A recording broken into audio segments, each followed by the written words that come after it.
internationally known when I be on the mic. I'm internationally known, yo. I'm internationally known when I be on the mic. So all hail the honorable. I'm internationally known when I be on the mic. I'm internationally known, yo. I'm internationally known when I be on the mic. So all hail the honorable. I'm internationally known when I be on the mic. I'm internationally known. Hey, welcome to the Being Neo podcast. How are you guys doing today, ladies and gentlemen from all around the world? Today, I am so excited to have one of the most anticipated guests ever. She is a multi-year, multi-awarded, multi-winning Grammy artist and so many other things. Everyone, give it up for Alicia Keys.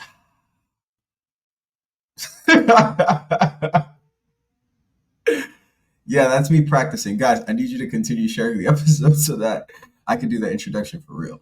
And I promise you it'll be much better. I'll have her CV and, it'll be a lot smoother. Oh my goodness, guys, listen, let me explain to you something. I changed Airbnbs yesterday. I got into the new Airbnb, got situated. But your boy has not been sleeping, okay? You know why your boy has not been sleeping? Because as I recorded that episode 9 and 10, oh my goodness. 9, I'm talking about the reflection of there with the ex and all the nonsense, right? But I stayed in that apartment before for a month and a half, at least 6 weeks. It might have been 7. And it was great. It was a great 7 weeks. I like the space. Logan loves the space. I mean, he likes the space too. He's laying down right here at my legs. But it was full with roaches, guys. Like, filled. I mean, like, filled with roaches this go around. And I told them about it the very first night. Do you know what their solution was? They sent an exterminator for fumigation the next morning, maybe noon. Okay, cool. It did not work, guys. It did not work. So I'm not going to go into this long, disgusting story about Joe's apartment, which if you have never seen Joe's apartment, I encourage you to at least look at the trailer because that's how I was living, all right, for a week. It was the longest week of my life. So we moved to a new Airbnb. I could not sleep. That was the long point of that story, is that I could not sleep. I want to say all of last week, I probably got about 3 hours. So like your boy was running on fumes. I slept last night, which was good. I plan on sleeping tonight. It's early for me right now. It's only 12:45 in the morning. So I'm doing really well. By the time I'm done recording this, I'm going to go to sleep. And we're going to talk to Supplement Expo a little bit and kind of lead into why we're talking fitness and my journey to this spot. But today's episode is sponsored by Color Vitamins. Color Vitamins, you can go to colorvitamins.com.co or .co.com. I don't know. They're not really sponsoring the show, guys. I'm lying to you. But there's a supplement they gave me. They gave me a couple samples of different things. And one of them is magnesium D3 supplement that should help my resting tonight, my recovery tonight. And so I'm going to try it. You guys know I use the Aura Ring to check and monitor objectively my sleep, my recovery, my HRV, my respiratory rate, my body temperature, all of the amazing things. And so that link, if you click the link in the description and go to my bit.ly, you will you'll find a link for my Aura Ring. You get a discount. And so I would check that out. But I'm going to try this and see how it is. I've got some other samples too. I'll keep you guys posted. But, subjective conversations are going to ensue. So let's start off with some facts first. And because we were going to talk about fitness today, let's talk supplements. I wanted to know, like globally, because I'm in Medellin, Colombia at the time of this recording. And I know how big supplements are in the US. I wanted to know, what is it like globally? So the global supplement market is estimated to be currently $149.5 billion. Now, that's based on facts and factors of the dietary supplements market, which was, oh my goodness, wow. It's calculated to grow around 240 1.9 billion by 2028, with a compound annual growth of about 8.5% between 2022 and 2028. So, I mean, guys, supplements are freaking ridiculous. Now, why are supplements ridiculous? Why is that market ridiculous? For me, I think about my own fitness journey, and oh man, guys, I think I gotta back up. Can we back up? Let's back up. I have been working out, like officially allowed to work out in the gym setting at 14 years old. Now, before 14, there's a lot that happened.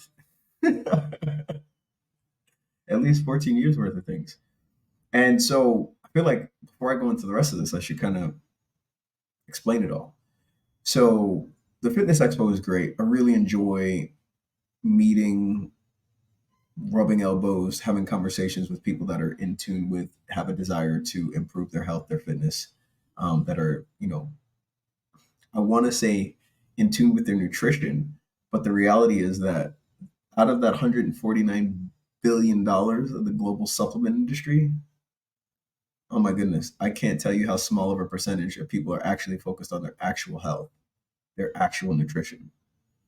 I think everyone just likes to take supplements for the magic moment, the magic pill, the magic thing that's supposed to get them the results they're looking for, and it's just not true. So I say all of that to say we're gonna get into it and talk about why. But when I was at the Fitness Expo, I had mentioned in the last recording a little bit about how I felt like people were like eating stuff, taking stuff. They weren't looking to see what was in it. They had no idea, what it was comprised of, and they were just putting it in their bodies. And I cannot tell you how many of the brands. Oh my goodness. There was this one brandy. It's called I think it was just called Simply. I had a protein shake from them, and I wanted to taste a different one. Like they had an isolate, which I'm not a huge isolate fan. I'm not an isolate protein fan because of the process they use to create the isolate.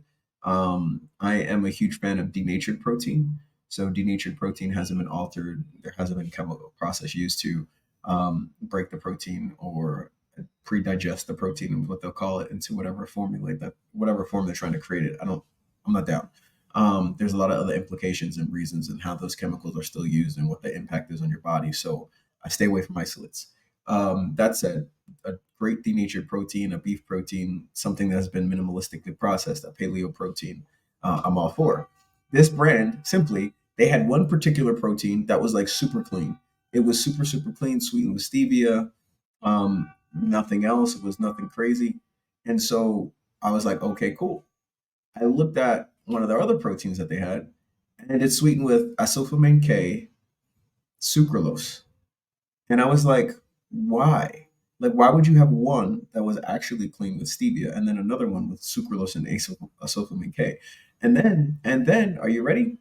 They actually had, I think I'm lying to you. I don't think it was Simply. This next thing that I'm going to say, I don't think it was Simply. I think this was another brand. There was another brand that was selling a carbohydrate supplement. Okay. It's a carbohydrate supplement for someone looking to add more carbohydrates into their diet. They were sweetening it with a sulfamine K. How stupid does that make? Does that make any sense? If you're going to take in carbohydrates and you're wanting a carbohydrate supplement, why in the world would I want to have an artificial sweetener? You might as well just give me sugar, right? Like I'm taking this for an insulin response. I'm taking this for carbohydrates. Why would you give me an artificial sweetener? And then one of the worst artificial sweeteners you possibly could. Made no sense to me at all. Off. So all of that said, I really was just like blown away at how poorly a lot of these companies and brands really guard or take care of your health or take care of the responsibility of your health. So moving right along. Why is that important? Why am I saying it? I'm sorry, guys. Logan roaming around is never a good thing. He's a working dog, which means he always needs something to do. And I'm now not paying him any attention because I'm recording this podcast. And so, if I don't pay any attention to him and he ends up doing something he's not supposed to be doing, it's a problem. And some of you are like, no, he's such a good puppers. Listen, every once in a while, he'll do some crazy outlandish thing. Like a couple weeks ago, he decided to eat a pillowcase off of one of the couch pillows. Like literally just ate the entire pillowcase. And he's such a smart dog because he didn't eat the pillow. He just ate the pillowcase. How do I know? Well, one, the pillowcase disappeared. But two, he also left a little piece as like a hey, just so that you know, FYI, I ate this pillowcase. Oh my goodness. So that's why he needs to hang out. And if he's not going to hang out, he's going in this crate. That's why I tell people he's a child, if I cannot pay 100% attention to him, he's in the crate. The only reason he's not in the crate right now while I'm recording this podcast is because I do not want the noise of him in his metal box if he decides to move, scratch, itch, or do something that is going to bring all of that background noise. So I apologize that I have to say off, which is lay down in Dutch, for him to lay down. But we should be good. Okay, so I digress. So why is that important?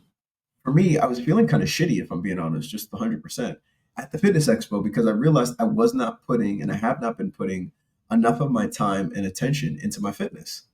I'm always pretty good on my nutrition.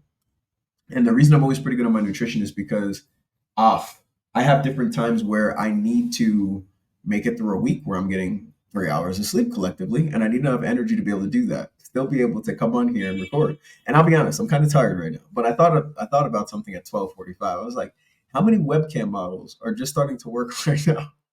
Like, if a webcam model can find energy to play with themselves at this time, I can find energy to bring you guys value in recording this podcast. So here we are. All right. So I felt shitty because I'm looking at these people that seem really in tune. And it doesn't matter if I have the realization that they're not in tune with their health, they're still dedicating themselves to their fitness. And I'm looking at some, and again, right, like this is externally. We're looking at people's physical appearance externally. It doesn't matter if it's fake, if it's real. It doesn't matter if they use steroids or didn't use steroids or what supplements. It doesn't matter how healthy they actually are. You're just looking at them subjectively based on your own eyes and thinking whether or not they're in shape or not in shape. And there were a lot of guys who I was looking at, I was like, man, they're in better shape than I am. And I'm in good shape, guys. But, it's a fitness expo. There's always going to be somebody stronger than you. There's always going to be somebody more ripped than you. There's always going to be somebody bigger than you, etc. And so I was kind of feeling that way. And it was cool because I thought to myself, yo, get on the grind, bro. Like, this is what you do. You do it for everybody else. Do it for you. Which is so easier said than done, right? Like, I do. I take care of each one of my clients. My clients will tell you I am committed to their goals more often than they are. Most often more than they are. Because I don't doubt it.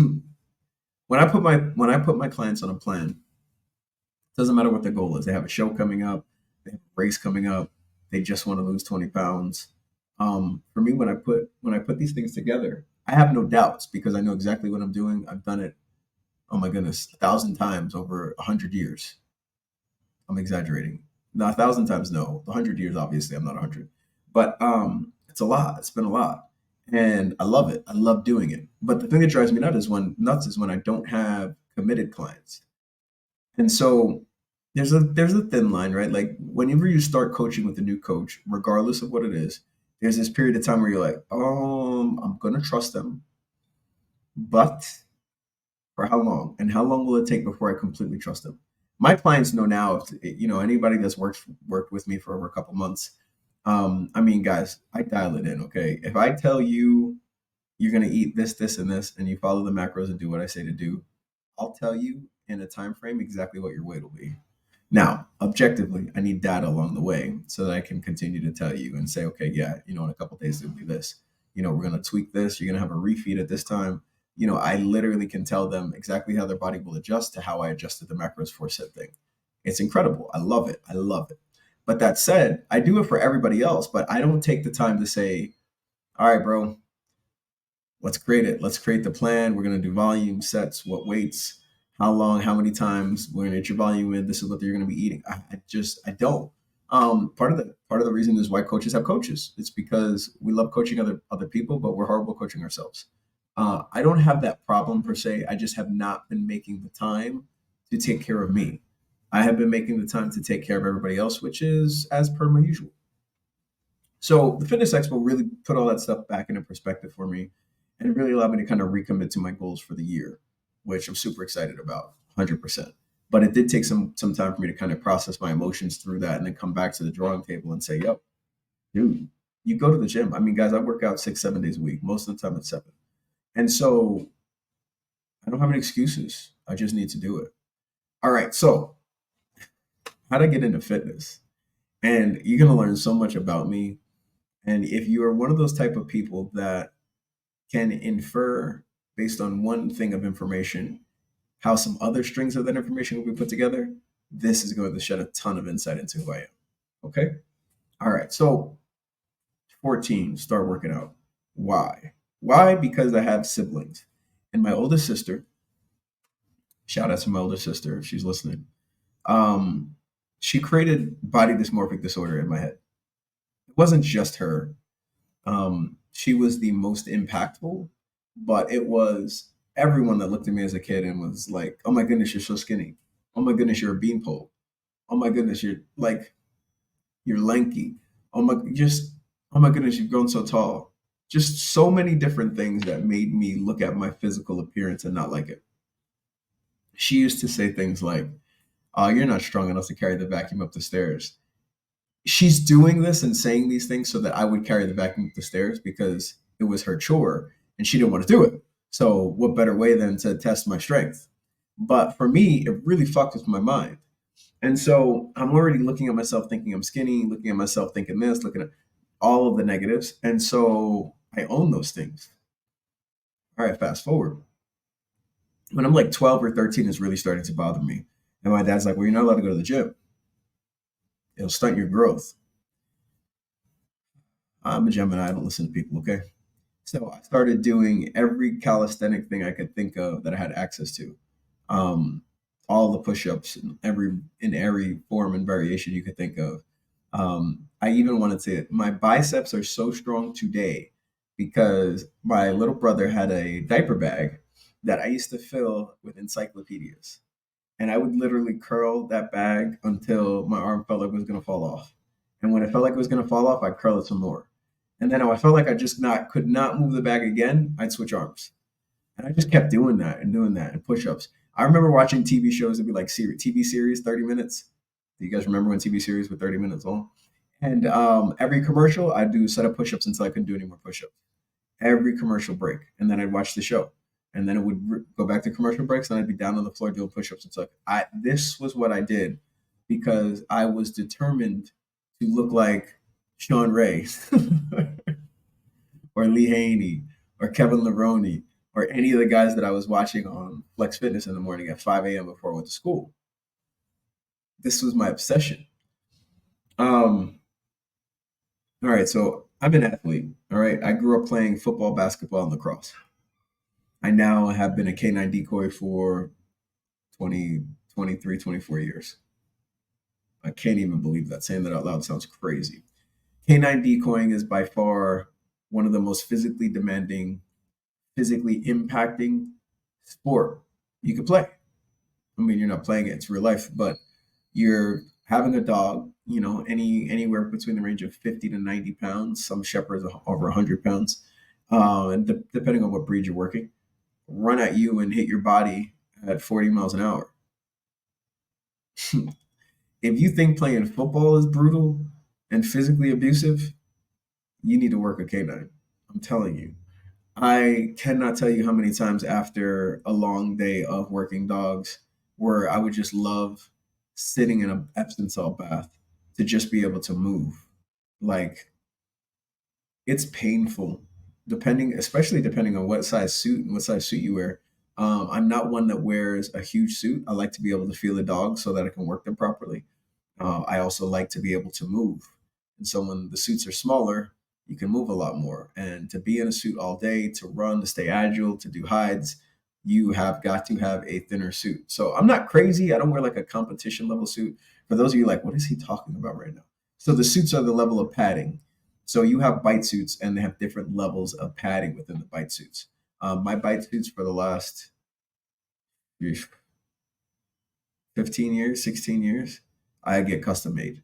So And the last bite suit I had made in 2018, I want to say. I don't know, 2018. Shout out to ringsuits.com. My buddy Thad. If you need a bite suit, if anyone's looking at this, you're a K9 decoy, you could shoot me a message. I'll connect you with Thad personally. But he brings in suits made from Saynav, Saynaeve. They make amazing suits. They're in Holland. He used to be a tailor, like a clothes tailor, and so his suits, I mean, they fit like gloves, man. I mean, like when I said they're custom made, they're custom made. You know, I pay around 2 grand for my suits, my bite suits, but I don't get the thinnest, which would be competition, and I don't get a training or a kimono, which would be like the heavy ones. I get kind of a hybrid in between to give me the mobility where I need and the protection where I need. But in either case, it hurts. Okay, your body gets used to it. You know, when I'm training dogs on a regular basis, my black and blues go away. But if I'm not training dogs on a regular basis, it looks like I was jumped into a gang because my entire body is bruised up all the time. So that's the dynamic. It's a very physically demanding, painful, high impact job, sport, depending on how you look at it. But I say all that to say, football, basketball, and lacrosse for me were big things. I was competitive with it, and still with my body dysmorphic disorder, I'd look at other friends and other of my teammates, and I'd be like, shit. Well, I want to be better than them. I want to lift more than them. I want to run faster than them. I want to be better than them and everyone else. And so, I'm looking for a competitive advantage. And I'm a nerd, right? Like I'm in the math club people at the same time that I'm trying to be the strongest kid in school, right? So like, what does that mean? I'm a nerd. That means I'm going to use the internet. Now, this is the one thing that drives me crazy about today. 2024. We have access to the internet, and I cannot. It boggles my mind the level of ignorance that people still have when you have access to all the information in the world. I mean, on your phone, you don't even need a computer. Blows my mind. That said, though, the internet and forums. I was huge on forums.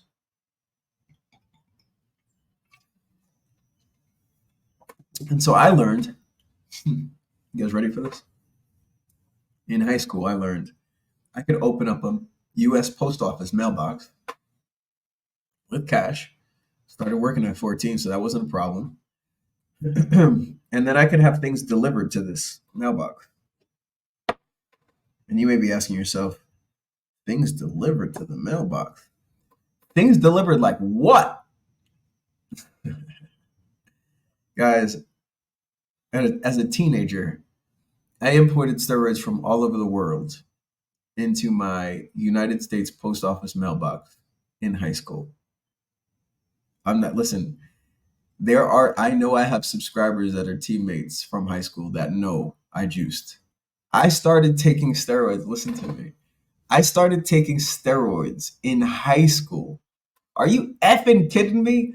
If I had a teenager come to me now and say, "Hey, Neo, I wanted to take steroids," I'd be like, "Bro, your body's not even done with its hormones. Like, why would you do that?" But I'm trying to listen.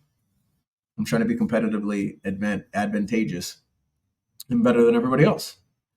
So yeah, I started juicing. And look, I'm an educated individual. Okay, I didn't just order up anything and start taking it. I did research on what to take, and guys, when I'm talking research, I mean everything. By the time I had gotten to college, when did I start making my own trend? I don't think I did it in college. I think I waited until I got out of college. Yes, I did. I did because I had friends in college that were making trend with Phenoplex, and it's basically taking the cow shots, and I mean you cook it, separate it, and then you have to add the stabilizing oil and other things to create it into tren acetate. But you could do it, and the recipe and how to do it's all online. I'm not even joking. The websites on where to buy the things necessary and the filters and just all of it. So, I mean, guys, I am literally. I have taken. By the time I was 21, I had taken more steroids than some pro bodybuilding career athletes. And so here's my next thing. Steroids is a very subjective thing. I've been on forums and I could read people taking. I'd look at cycles that people would run. They run 2 grams, 2 grams of test a week. Are you fucking kidding me? Some of you listening, you know exactly what I'm talking about. I mean, I'm talking insane cycles. People with money that have low self esteem and all the money in the world and think that they should just pump their body full of craziness. And so the reason I say that and I bring that up is because steroids are not bad.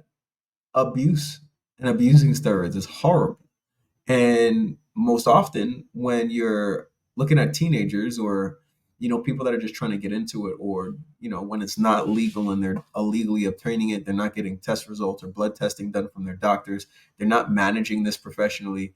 You have people subjectively taking all sorts of crazy shit, and it's why there are so many people that die from steroid abuse.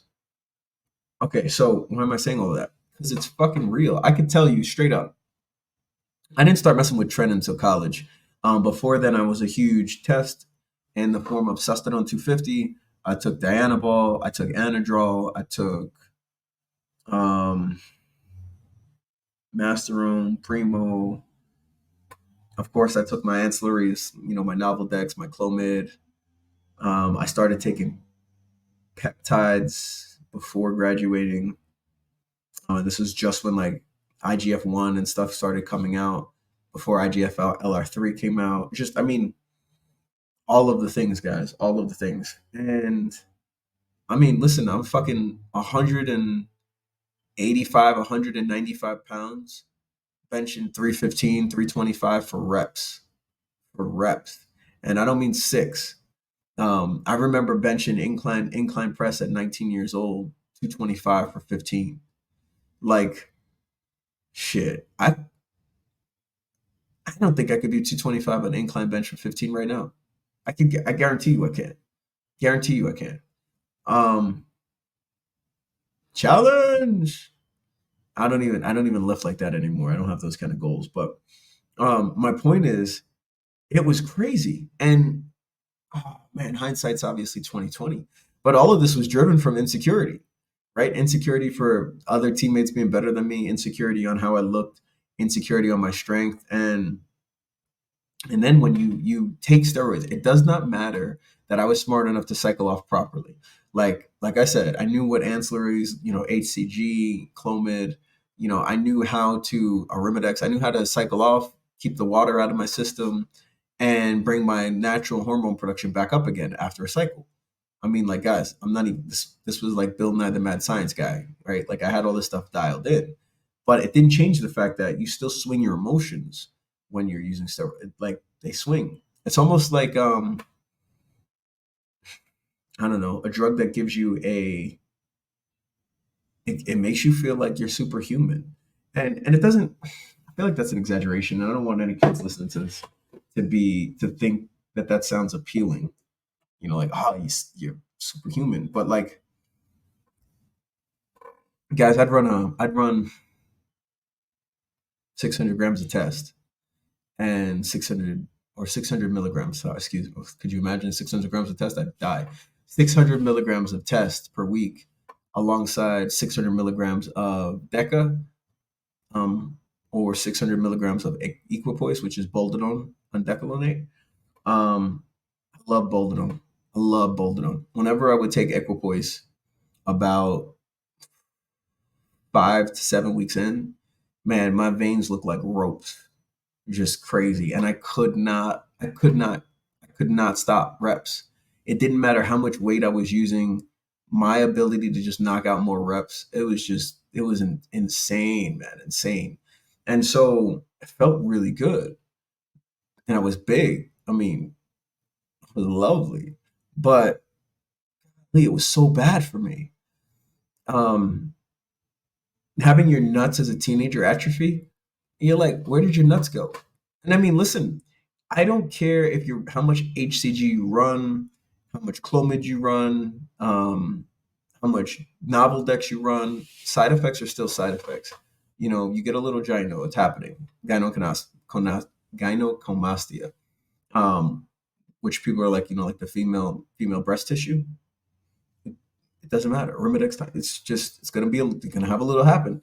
Um, HCG protocol now. If I was telling somebody I'd run 5,000 IUs every other week, and your nuts are still gonna atrophy a little bit, but you'll bounce back really fast. All of this said, though, I was abusing these things when I was a teenager. I'm not proud of this. I'm telling you this information because it's real. And I'm telling you this because that's how focused and committed I am to learning a process and something when I'm committed to excelling at it.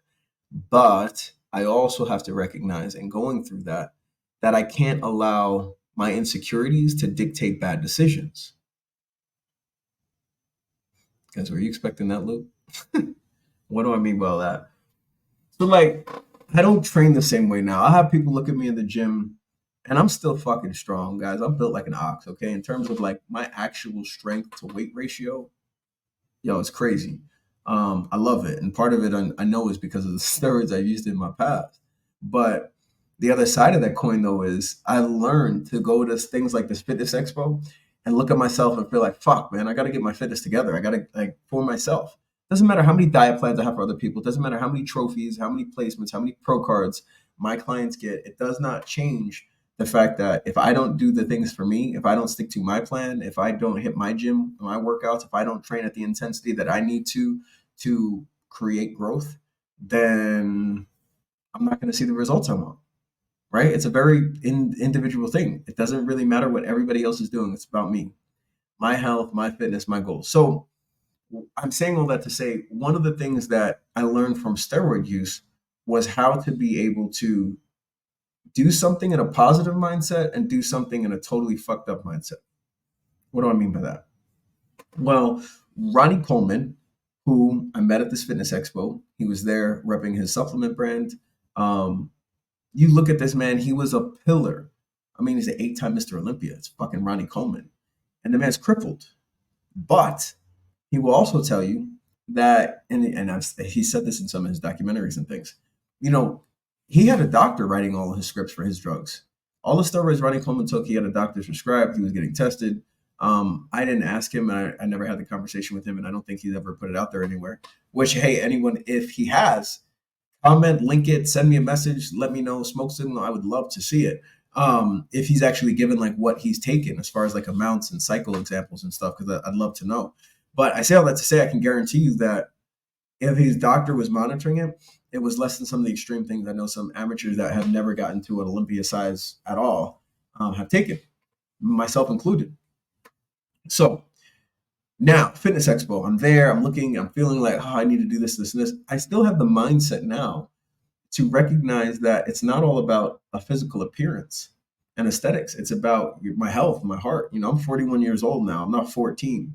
I need to make sure that I'm here for the long haul. I want to have incredible, incredible health to take me for as long as I possibly can. You know, I'm trying to add years to my life. I'm not trying to look good for a short period of time for some shallow or insecure reason.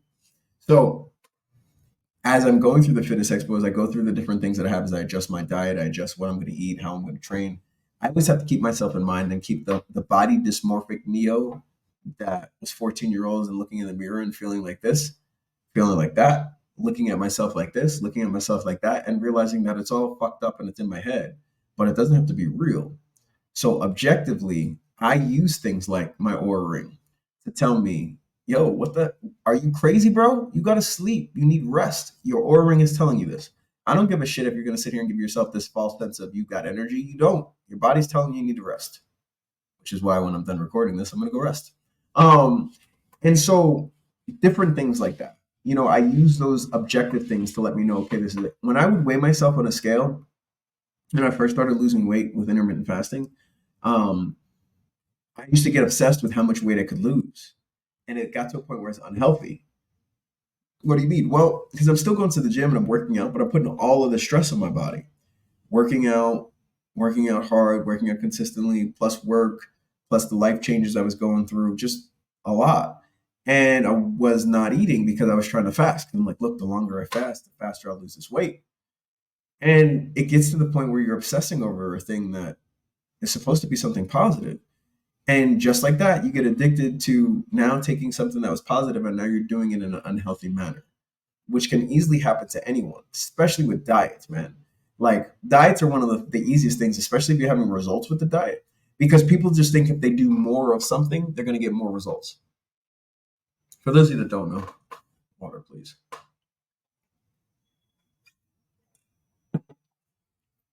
Let me introduce to you the law of diminishing returns. Some of you already know what that is. Some of you are like, what is the law of diminishing returns? So I'm going to tell you.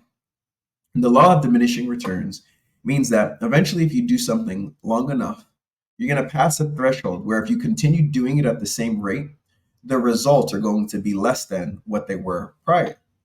And as you continue, that will steadily decrease the efficiency and the rate at which you will achieve said result that you're looking for.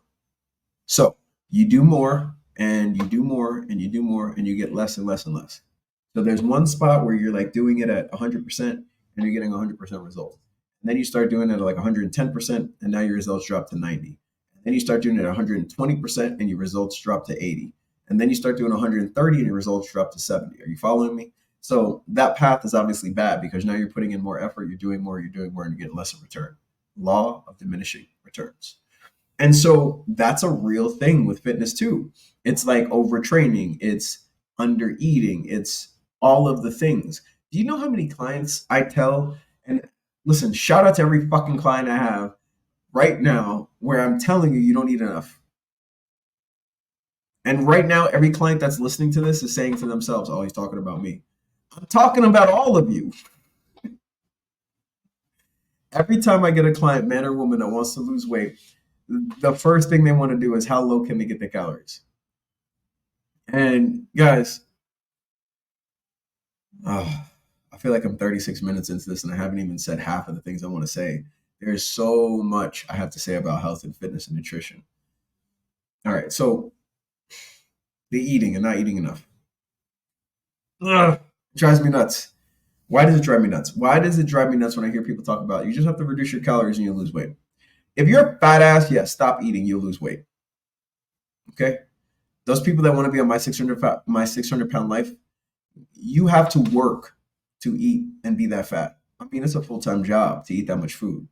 And so what I'm saying is for those people that are like, I want to lose weight, the first thing they want to do is stop eating.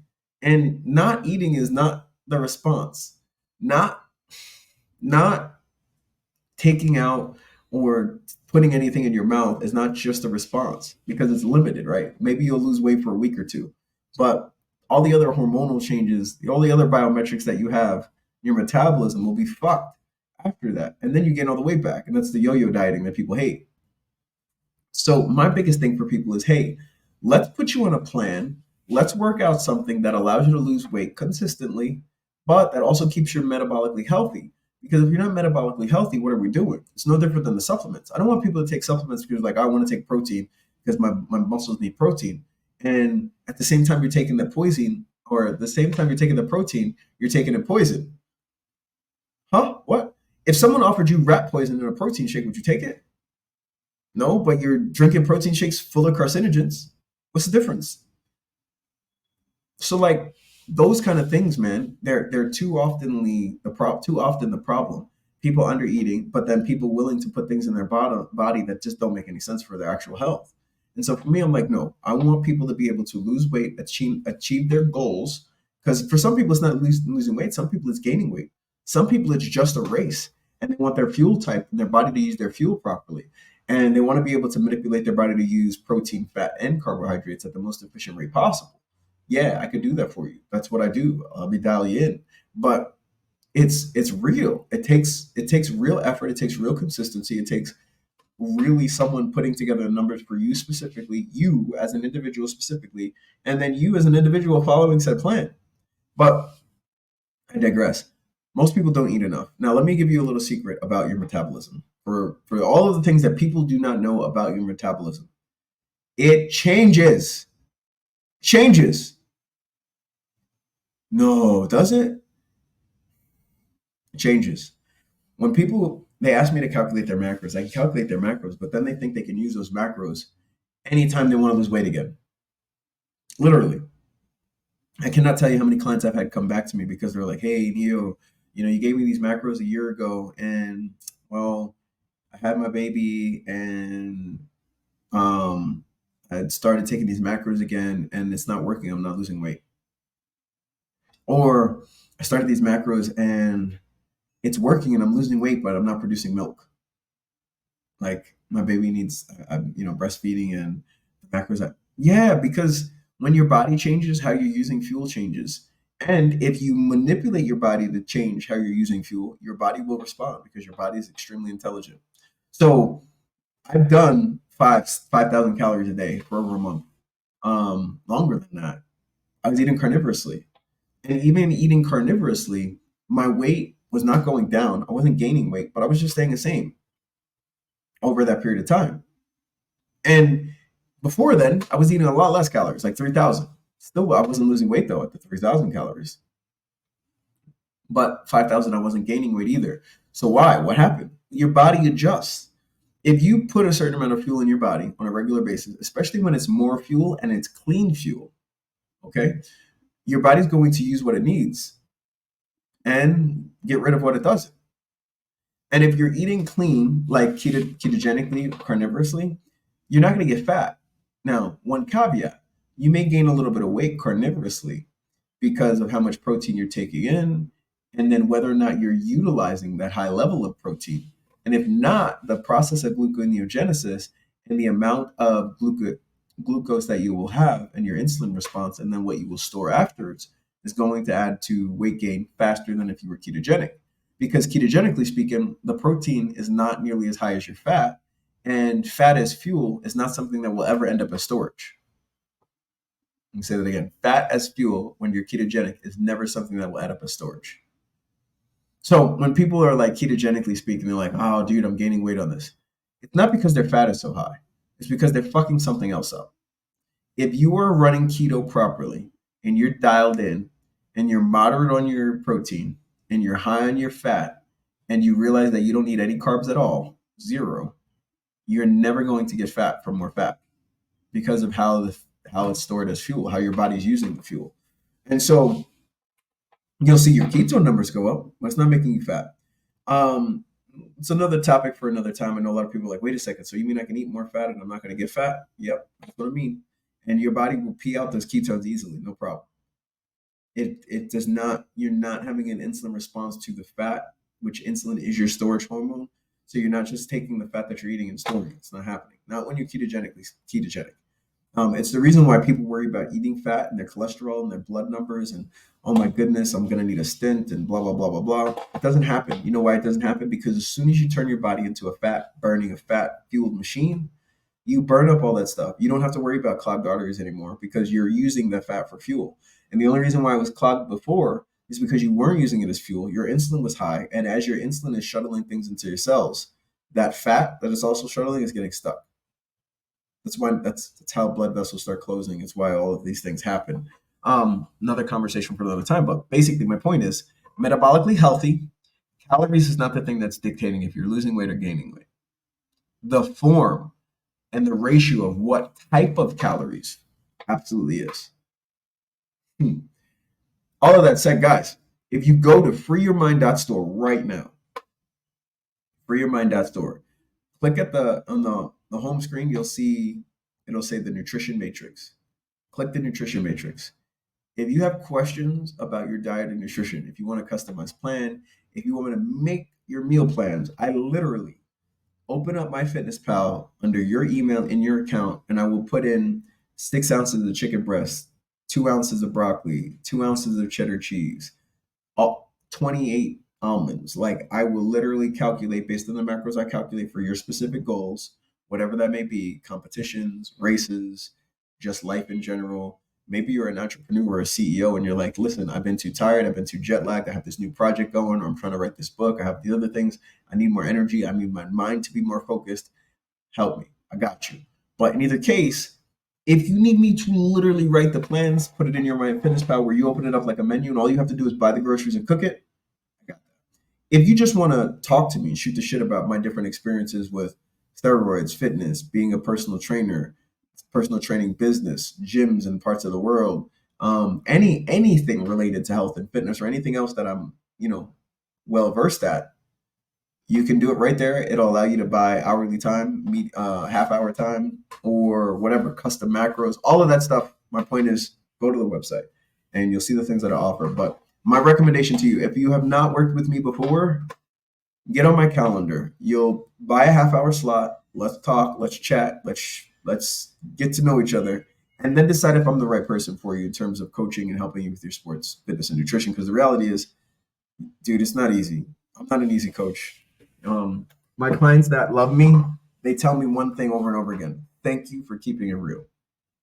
Because I'm not going to sugarcoat shit. I don't coddle. I don't hold hands. I am in this with you, but I wage war for the things that I want. My wage war for peace is real. Like, you have to fight for the things that you want. You have to fight for the right to party. Sorry, it just came in my head, people. Um, but I'm not an easy coach. I'm a very meticulous individual. I'm very detailed. I need objective information from you consistently. You have to be committed to this because if I lock arms with you to say we're going to help work together for you to reach the goals that you have, your goals will become my goals. And I don't fail when it comes to achieving the things that I set out to do. I have failed in plenty, but not if I set out to achieve something. It may be a failed success, like going to Embry Riddle and then having September 11th happen. It was a success. I went to school there, graduated from there, it was great. It was a failure because it was the worst time frame that I could have attended that university. So that's what I mean by that. Jump on my calendar. I'd love to talk with you. I'd love to help you reach your fitness goals. But just free your mind, that store, all that stuff is there. And if you're, I don't know, social media or just looking at this from someplace else, go to the website, click the bit.ly, my link in bio, and it'll take you to those different things as well. I will also have, it's already linked. If you look in the show notes and the link in the description, there is a link for my free nutrition course. It is absolutely free. So maybe you're like, no, I don't want to get on the calendar. Okay, cool. Take the nutrition course. It's a video just like this, except it's not a podcast. You're not going to get any random facts. You're only going to get facts. And I share my outlook, my journey of losing 150 plus pounds, the things I've learned, how I've been able to maintain my metabolic efficiency and, my six pack now, traveling the world, like all of it. So watch that. It's free. Free. You have to pay $0 for it. Watch it. And then for everybody else, if you're like, no, no, no, no, no, I need this right now. I had someone say, look, I'm trying. I just need a plan. Well, I got you. Even if you just do like, I just need a week sample plan and then I can do it from there. I got you. Go to the website. All right. So I digress. All of that said, you can do healthy things to an extreme that then make it become unhealthy. And you don't want to do that. That is not the goal. It should not be your goal. You should want to maintain and improve your health consistently and steadily. So do that. And so full cycles. I never did half cycles. I always did full cycles. Full circle. I'm thinking about the expo. I'm thinking about me at 41 years old. I remember my dad telling me when I was a kid, he was like, look, dude, calm down. You're obsessed with working out. When you're my age, you're not going to be going to the gym. You're going to have other things to do. Well, Dad, if you're listening, here I am at 41 years old with a body that look better than yours. He knows. He knows. But yeah, man, it's important. It's crazy. All right. So all of that said, when I think about my sports and fitness and nutrition and working out, this is what I have found out and realized. And this is what I want to share as I close this out. Um, when you look at someone that's ripped, when you look at someone that's got the dream body that you have, I want you to understand what they paid for it. Yeah, I wanted to be a little quiet for a moment. When you see someone that's got the body that you think is a dream body, when you see someone that you think is just like, wow, their fitness is incredible, I want you to think about what they paid for it. See, I go to the gym now since the expo, and it could be 9 o'clock at night, it could be 8:30, and I go. I'm just not going to miss. Doesn't matter if I'm tired. It doesn't matter if I'm sore. It doesn't matter if I feel hurt. I'm going to train. When I eat and I'm stressed and I want to eat something sweet and delicious and delightful, but I'm on my carnivore plan right now and I'm not eating anything outside of that, with the exception of some targeted carbs at different times, uh, I'm there. Like, I'm just there. There's a quote that's been floating around on socials that says, you can tell a lot by a person who's physically fit. It reflects their discipline, their dedication, and their commitment without them ever opening their mouth, just in their physical appearance. It's 100% true. And so, if you're listening to this and you want to make a change, make the change. But understand it is going to cost you. And nothing of greatness is achieved in balance. Say that one more time. Nothing in greatness, nothing that you strive for that is great, nothing that you strive for that has greatness, that leaves a legacy in achieving said thing, can be achieved in balance. Work-life balance is bullshit. You're either going to work or you're going to live. Now, I'm not saying you should live to work, and I'm not saying you should work to live. I'm saying you should find something that you do that you love, like this. And then that way you can make it your work in your life. Because the reality is it's 1:23 in the morning right now. And I'm recording this podcast because I love it. Not because I feel obligated or feel I have to. I'm doing it because I love having these conversations with you, sharing a little bit of my brain, sharing a little bit of what I have trapped in this mind of mine. And in hopes to inspire you to think a little bit about your own journey, what you're doing, how you're doing it. Okay, so fitness is important, but more importantly than that is your health. Don't take steroids. It's not my recommendation. If you are on HRT or TRT or something, that's fine, but don't abuse it. Most often what I see is people on TRT, they abuse it. If you're a woman and you're premenopausal or you're running up on menopause, you want to take a hormone. You want to take the pellet hormones. It's going to be a pellet. They could dial it in for the amount. I have several clients that take pellet shots and pellet injections, that are premenopausal, postmenopausal, right smack dab in the middle of menopause. And I cannot stress enough how beneficial for women to take the hormone pellet is. It's an injection, a little bit of pain, and usually it's like 3 months that you'll get it changed out. But it's a night and day difference for every one of my clients in terms of their sleep, their recovery, how they feel, their hot flashes, their emotional swings, all of that stuff. So, FYI. And again, questions on that, just jump on. We'll have a conversation and we can talk about it. You can book as little as 30 minutes and we can talk through it. I can answer the questions you may have. Guys, as always, it is always a pleasure. I appreciate you guys listening to me share the deep darkness, craziness that is in my life, in my head, in my experiences, and in my future. I do not know if I'm going to do a show. I'm just going to take a photo shoot, but in 12 months, something big is going to happen. And I will keep you posted as to what it is. But I am absolutely 100% on me making the best body I have ever had. And I have looked very good at different times in my life. So it's a challenge, but I'm up for it. The other thing I'd like to do, and I'm going to say this now really quick because I want you guys to hold me to it, is I am huge into calisthenics now. I'm very much into functional training. And I want to be able to go to some of these monuments in the world and do different calisthenic poses, whether it be a flag or handstand or L-sit or front lever, just depending on where I am, something like that, front, back lever, whatever. And so hold me to that. I am working and I have been working this last week continuously on my calisthenic techniques, on some of the other things like planche push-ups. I really want to be able to master these movements so that I can take some pictures and shots as I'm traveling all over the world and have those things to share. So push me for that.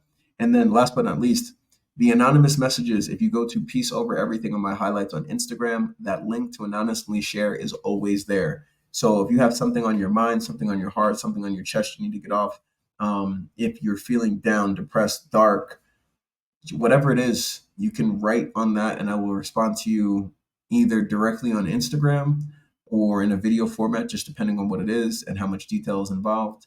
And you'll have to obviously click like, subscribe, and the bell for notifications so that when I respond to it, you know.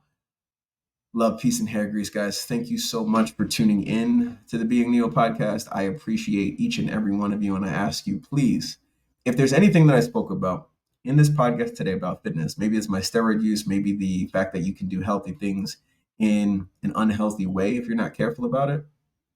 Maybe it's objective information and you need that to make better decisions with how you adjust your health and trade. I don't know what it was. Whatever it was that I said that you're like, oh, yeah, I like that. Share it, people, because I want to be able to start this podcast off with a real announcement that Alicia Keys is coming on. And I have some other people I really want to get in here as well. So thank you guys so much for listening. Peace.